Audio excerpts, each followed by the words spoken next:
November 9th was his Mayo visit. This is now, I'm guessing, day 7. Kind of knocking these out. I promise you I'm doing good things for myself on these days, but I really wanted to get this out for you. And I am not good at being concise. So, Rich is going to Mayo. We're so blessed to have Mayo right in our backyard.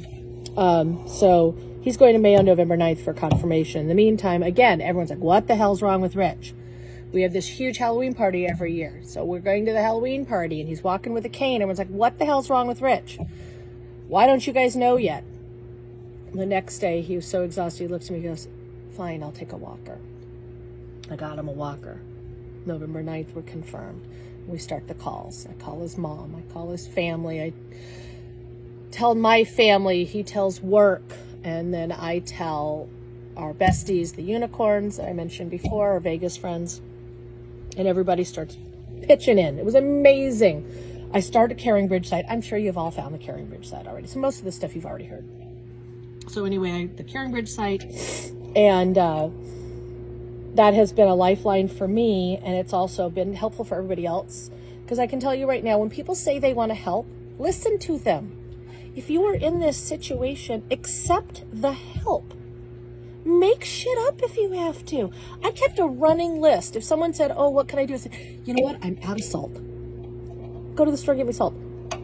People thought I had given them the lottery because everybody grieves.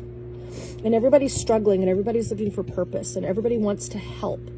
And you are helping them. And whenever Rich would bitch with me about, I can't believe you're letting people do, or making, that's even better, people do these things.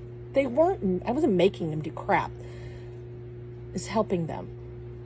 So clearly I'm off on a tangent. But anyway, so we started that whole thing, got the Caring Bridge thing going.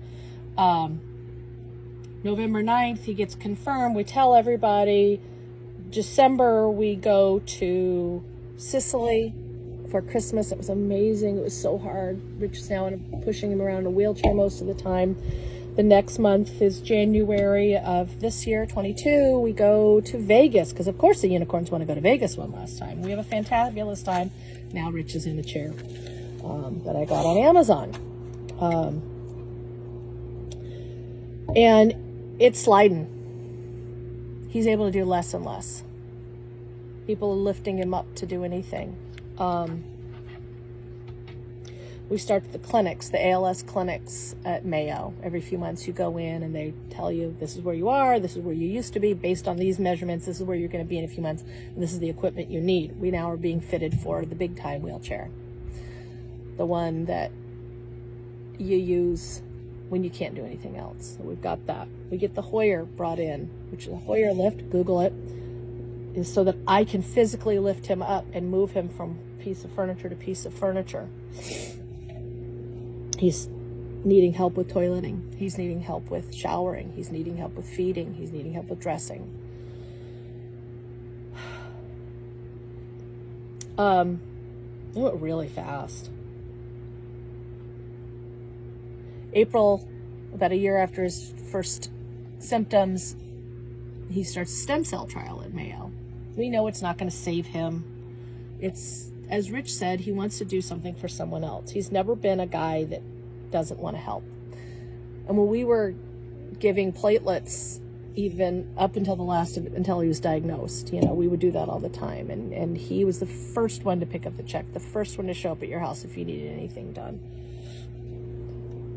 April, we're doing stem cells. In May, we're getting measured for the real chair. We've got the handicap van by now. Called that the cherry bomb. He got a cough assist to help clear his lungs. In July, late July, we did our last Mayo trip. He said, I don't want to do it anymore. And 2 weeks later, he was in hospice. He started a hospice, I believe, August 5th. September 10th was our anniversary, and he decided at that point he was no longer going to eat. In Minnesota, there is no death with dignity law, so his only option was to choose not to eat or drink. So his last meal was wedding cake and champagne. If you have to have a last meal, that didn't suck.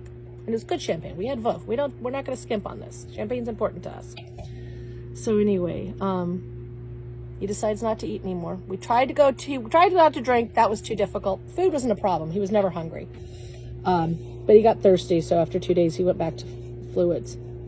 It took the man 42 days without food to pass away. At the end, he was unable to swallow, so he did stop with fluids. It was 4 days without fluids. And